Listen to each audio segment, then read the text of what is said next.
नमस्कार मित्रों, मैं हूं आपका दोस्त और आपका पसंदीदा होस्ट सौरभ कुमार मिश्रा। सावन के इस रिमझिम घटा और भगवान भोलेनाथ का वर्णन ना हो ये तो बनता नहीं है। सावन मास भोलेनाथ का सबसे प्यारा महीना है।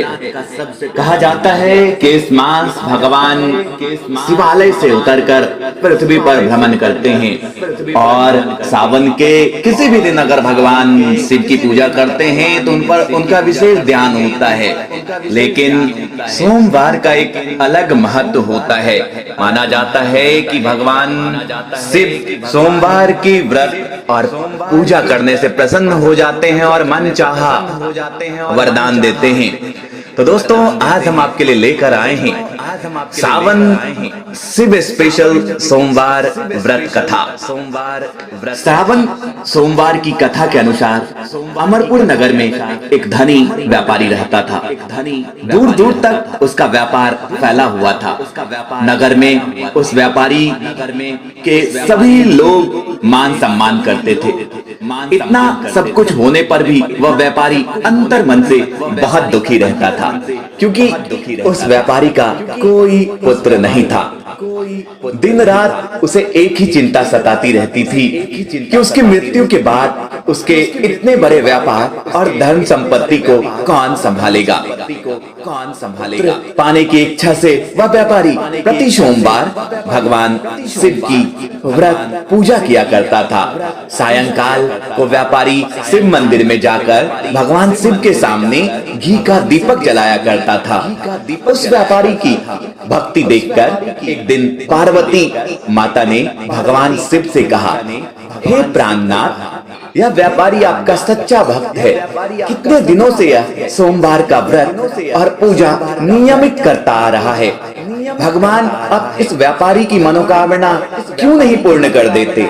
भगवान शिव ने मुस्कुराते हुए कहा, हे पार्वती, इस संसार में सबको उसके कर्म के अनुसार फल की प्राप्ति होती है। प्राणी जैसा कर्म करता है उन्हें वैसा फल प्राप्त होता है। इसके बावजूद पार्वती माता नहीं मानी, क्योंकि माँ ममता की प्रतीक होती हैं, चंचल होती हैं, बहुत जल्द पिघल जाती हैं। उन्होंने आग्रह करते हुए शिव जी से कहा, नहीं प्राणनाथ, आपको इस व्यापारी की इच्छा पूरी करनी ही पड़ेगी। या आपका अनन्य भक्त है, प्रति सोमवार आपका विधिवत व्रत रखता है और पूजा अर्चना के बाद आपको भोग लगाकर एक समय भोजन ग्रहण करता है। आपको इसे पुत्र प्राप्ति का वरदान देना ही होगा भगवान। माँ पार्वती के इतना आग्रह को देखकर भगवान शिव जी पिघल गए। उन्होंने कहा, तुम्हारे आग्रह पर मैं इस व्यापारी को पुत्र प्राप्ति का वरदान देता हूँ, लेकिन इसका पुत्र 16 वर्ष से अधिक जीवित नहीं रहेगा।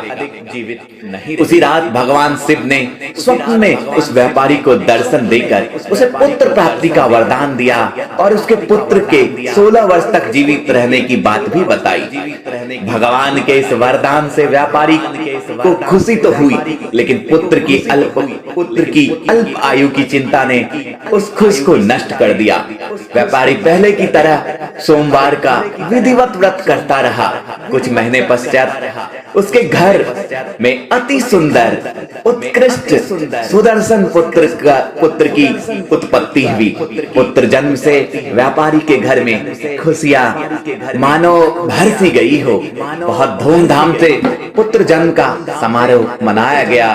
पूरे नगरवासी हर्षोल्लास के साथ पुत्र जन्म के समारोह में भाग लिए। व्यापारी को पुत्र जन्म की अधिक खुशी नहीं हुई, क्योंकि उसे पुत्र की अल्प आयु के रहस्य का पता तो पहले से ही था। यह रहस्य घर के किसी को मालूम नहीं था।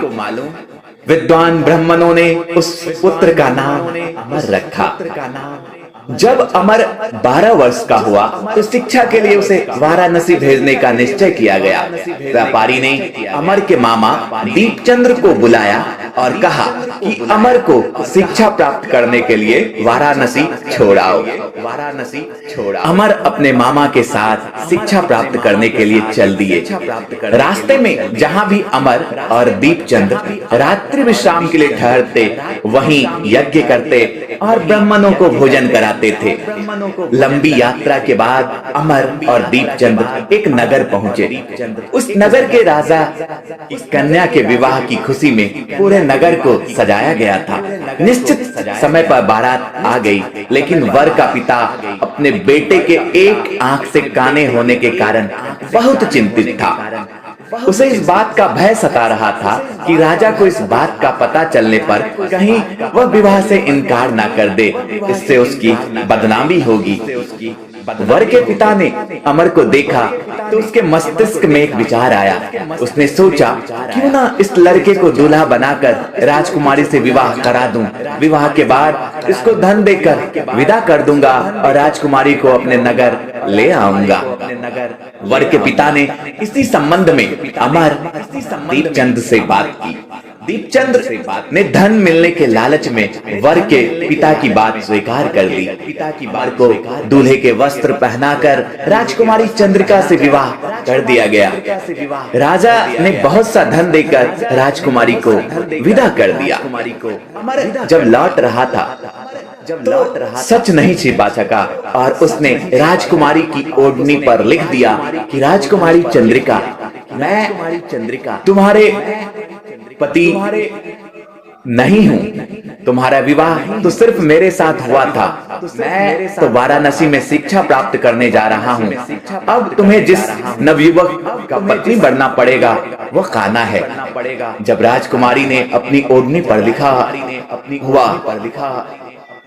अमर के शब्द पढ़े तो उसने काने लड़के के साथ जाने से इनकार कर दिया। राजा ने सब बातें जानकर राजकुमारी को महल में ही रख लिया। उधर अमर अपने मामा दीपचंद्र के साथ वाराणसी पहुंच गया। अमर ने गुरुकुल में पढ़ना भी शुरू कर दिया। जब अमर की आयु 16 वर्ष पूरी हुई तो उसने एक यज्ञ किया। यज्ञ की समाप्ति पर ब्राह्मणों को भोजन कराया, खूब अन्न वस्त्र दान किए। रात को अमर अपने शयन कक्ष में सो गया। शिव के वरदान के अनुसार शयन अवस्था में ही अमर का पखेरु उड़ गए। सूर्योदय पर मामा अमर को मृत देखकर रोने और पिटने लगा। आसपास के लोग भी एकत्र होकर दुख प्रकट करने लगे। मामा के रोने विलाप करने के स्वर समीप से गुजरते हुए भगवान शिव और माता पार्वती ने भी सुने। पार्वती जी ने कहा, प्राणनाथ, मुझे इसके रोने के स्वर सहन नहीं हो रहे हैं। आप इस व्यक्ति की कष्ट को अवश्य दूर करें।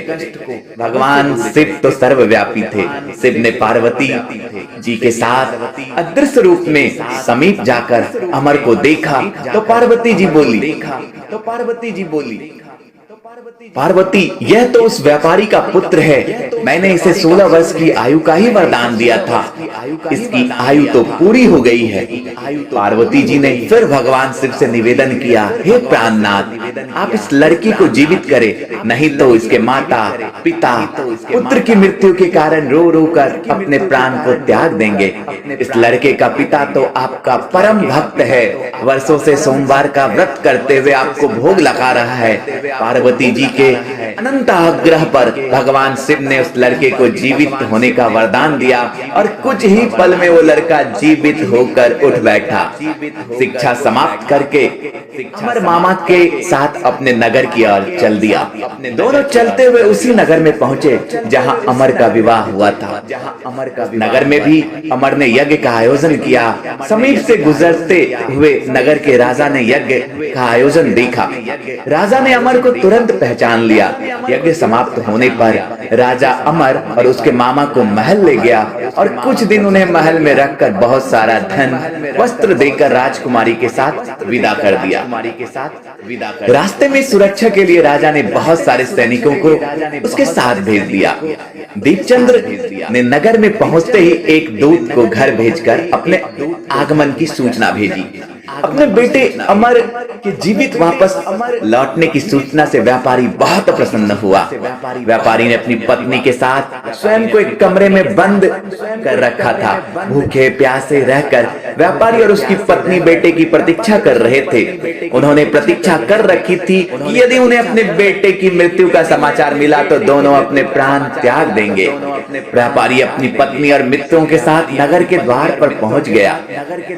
अपने बेटे के विवाह का समाचार सुनकर पुत्र वधू राजकुमारी चंद्रिका को देखकर उसकी खुशी का ठिकाना न रहा। उसी रात भगवान शिव ने व्यापारी के स्वप्न में आकर कहा, हे सृष्टि, मैंने तेरे सोमवार के व्रत करने और व्रत कथा सुनने से प्रसन्न होकर तेरे पुत्र की लंबी आयु प्रदान की है। व्यापारी बहुत प्रसन्न हुआ। सोमवार का व्रत करने से व्यापारी के घर में सुख खुशियां लौट आई। शास्त्रों में लिखा है, जो स्त्री पुरुष सोमवार का विधिवत व्रत करते हैं और व्रत कथा सुनते हैं, उसकी सारी मनोकामनाएं और इच्छाएं पूर्ण होती है। जिस तरह व्यापारी की अल्प आयु बेटा लंबी आयु का वर प्राप्त हो गया। भगवान भोले तो ऑर्डर दानी हैं। अगर उनकी पूजा आप वैसे भी कर लेते हैं तो उनकी कृपा आप पे बन जाती है और सारे मनोकामना की पूर्ति होती है।